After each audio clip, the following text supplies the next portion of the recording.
Miss Rupa is an acid attack survivor in year 2008. On 3rd of August at midnight 2 a.m., she had been attacked by her stepmother when she was in sound sleep. She was only 14 years at that time, and the reason of attack, as stated by the survivor, is that her stepmother feared of that she may reveal her extramarital relationship with other men to her father. She poured concentrated nitric acid on Rupa's face and left her helpless and ran away. She had not identified the perpetrator on the spot but noticed the splatters on her stepmother's feet later. On asking by Rupa to her mother, she said that someone targets her to attack but misunderstands it with you and poured acid on her face. She ran outside for help, but nobody helped her. She has not been provided any aid nearly 2.5 hours from the attack. After 2.5 hours, someone called her uncle and took her to the hospital.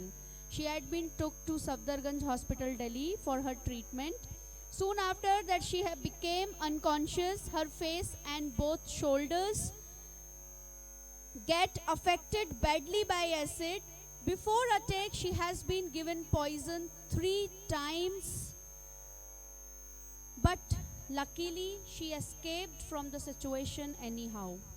I'm very sorry to know all this about you, really. I mean, I'm not feeling to say these many things. Such a pathetic. After 1.5 months of the attack, FIR was registered against her mother. She got nearly 20% acid burns in her body. Till now, 14 surgeries has been done on Rupa and it bears cost approximately 22.5 lakh rupees. She got compensation of 5 lakh rupees in 2016, 8th March. The only thing she wants as justice is strict rules towards sale of acid must be there. Free medical in all government and private hospitals and free accommodation. It took 6 years to recover her mentally. She attempted for suicide many times. The perpetrator got punishment for only 1.5 years. Very sad to know. After release, she again attempted to kill survivor when she discharged from hospital. It is well said, the one who is sheltered by God cannot be killed by anyone.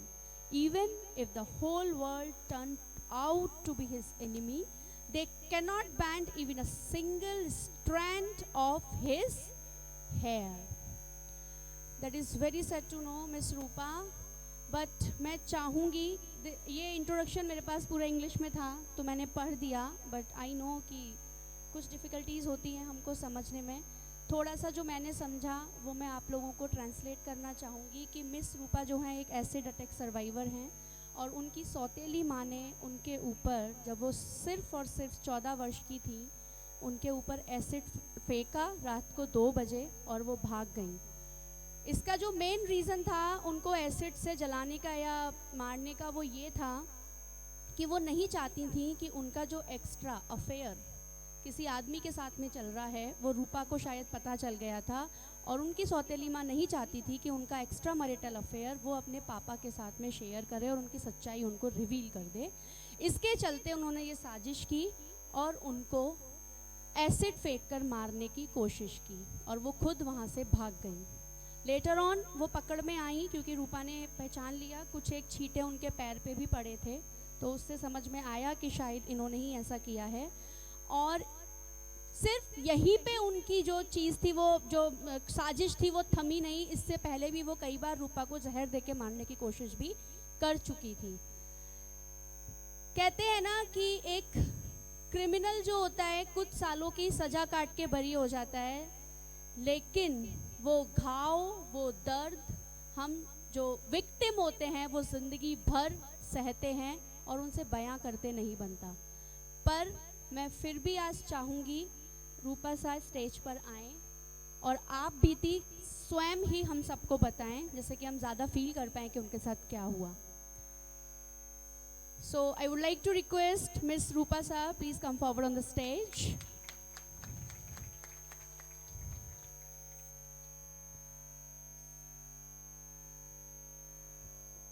Thank you ma'am, thank you so much. इतना सारा तो ma'am ने बता ही दिया मतलब क्या ही बताऊँ मैं। मतलब अटैक के बारे में जो मैम ने बोला वो सच था। मतलब मेरी स्टेप मदर ने मेरे ऊपर अटैक किया था और लगभग 2 से ढाई का टाइम था रात में।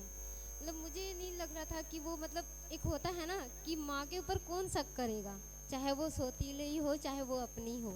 पर मैंने कभी उन पे विश्वास नहीं किया था क्योंकि मैं उनको बचपन से ही माँ के रूप में देखा था और माँ ही समझा था।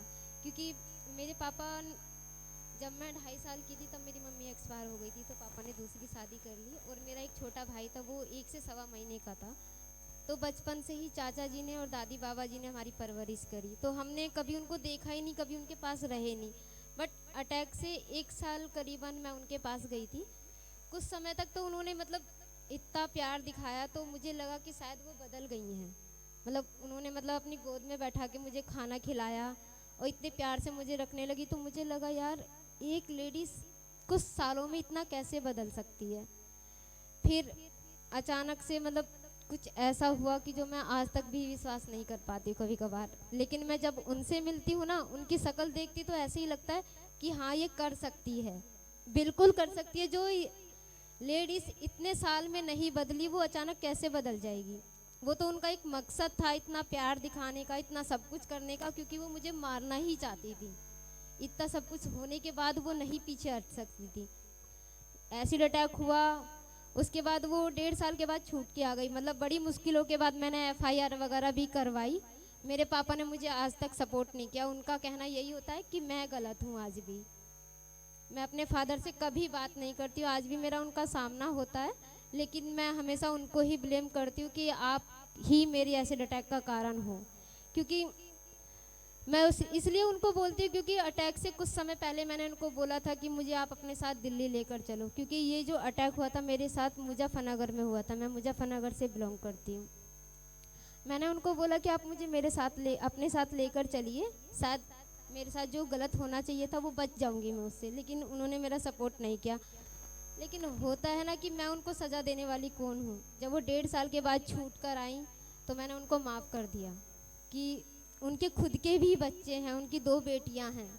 मुझे लगा मेरे साथ जो हुआ वो होना था। उन्होंने उनके जो मन में जो भड़ास थी, जो गुस्सा था, उन्होंने अपना निकाल लिया। लेकिन मैंने उनको माफ़ कर दिया। आज भी मैं उनसे कभी मिली नहीं हूँ, कभी मेरा उनका सामना नहीं हुआ। मतलब 12-13 साल हो गए मेरे अटैक को, मैं आज तक उनके सामने नहीं गई हूँ। और कभी भी जब वो मतलब मैं इतने सारे इवेंट्स में जाती हूँ, हम लोगों ने मूवी में काम किया, तो कभी न्यूज़ में वो मुझे देख भी लेती हैं तो घबरा जाती हैं कि अरे ये तो मेरे ऊपर दोबारा केस कर देंगी, मतलब मुझे दोबारा जेल में भिजवा देंगी। तो मुझे मतलब मेरे पास खबर आती है तो मैं यही वर्ड बोलती हूँ, उन्होंने जो किया सो किया, मैंने उनको माफ़ कर दिया। अगर मेरी बात उन तक पहुंच सकती है तो उनको ये बोल दीजिएगा कि मेरा और आपका कोई रिश्ता नहीं है, मैंने आपको माफ़ कर दिया, आपको सज़ा ऊपर वाला देगा, मैं नहीं। तो मुझे बहुत खुशी होती है कि मतलब मैं आज इस काबिल हूँ कि मैं किसी को माफ़ कर सकूँ। मतलब मेरी लाइफ में एक मोड़ ऐसा आया, मैं 2013 में स्टॉप एसिड अटैक्स कैंपेन में जुड़ी, जो कि खुद एक एसिड अटैक सर्वाइवर के ऊपर काम करता है। ये 2013 में ही शुरू हुआ था दिल्ली से। मतलब मुझे नहीं लगता था कि मैं एसिड अटैक के बाद कभी लाइफ में बाहर निकल पाऊंगी। मैंने लगभग 5 साल तक फेस कवर करके रखा और एक 4 दीवारी में बंद रहती थी। मैं आज इतने सारे लोगों के बीच में बोल पा रही। मैं कभी अपनी फैमिली के बीच में खाना नहीं खा पाती थी, मुझे शर्म लगती थी, क्योंकि जो पड़ोस के लोग थे वो ये बोलते थे कि बेकार हो चुकी है, इसको जहर का सुआ लगवा दो, मर जाएगी, कब तक किसके ऊपर बोझ रहेगी, क्योंकि तुम्हारे भी आगे बच्चे हैं। लेकिन मेरे चाचा जी ने कभी हार नहीं मानी। पूरी फैमिली यही कहती रही कि तुम कब तक करोगे, कब तक इसका सहारा बनोगे। तो मुझे भी लगता था कि यार सब लोग सच ही कहते हैं, लेकिन कहते हैं ना कि कुछ खोने के बाद कुछ मिलता ज़रूर है। मेरे मतलब मैं आलोक भाई से मिली जिन्होंने ये कैंपेन शुरू किया, उन्होंने मेरी लाइफ में मुझे आगे बढ़ाया।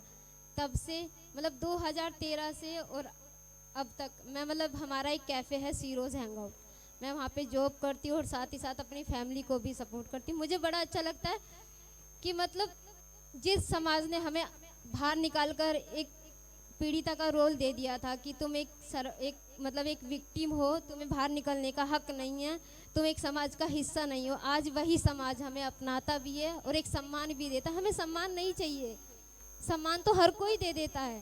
सम्मान की जगह आप जो अटैकर्स है उसको बाहर निकाल के लाओ, उसको सजा दो, हमें नहीं, क्योंकि अटैक उसने किया है, हमने नहीं। हम क्यों फेस कवर करके चले? फेस कवर करके वो चलेगा जिसने अटैक किया है, वो गलत है, हम नहीं।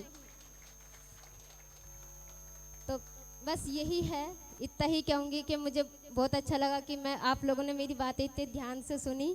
बस ऐसे ही जितने भी लोग यहाँ बैठे हैं, कभी भी अगर आपको लगता है कहीं एसिड अटैक हो रहा है, कहीं ऐसा लगता है कि कहीं कुछ गलत हो रहा है, तो आगे बढ़ के उसकी मदद करिए, क्योंकि शायद मुझे किसी ने मदद की होती तो शायद मेरे ऊपर एसिड अटैक नहीं होता। तो आज आप लोगों से बस मैं इतना ही कहूँगी, आप जितने भी लोग यहाँ पे हैं बाहर जाइए, हमेशा एक दूसरे की मदद करिए, उसे सपोर्ट करिए। शायद आपके सपोर्ट की वजह से उसको वो किसी क्राइम के मतलब किसी का शिकार होने से बच जाएगी। Thank you. ये बहुत ही काबिले तारीफ़ है कि आप इतना कॉन्फिडेंस लेके आगे बढ़ रहे हैं, और हम सबके लिए आप एक इंस्पिरेशन हैं। तो मैं तहे दिल से आपका धन्यवाद करती हूँ कि आज आप यहाँ पे DTS के फाउंडेशन डे सेलिब्रेशन में आपने अपनी उपस्थिति जो है वो सुनिश्चित कराई। Thank you so much for your presence.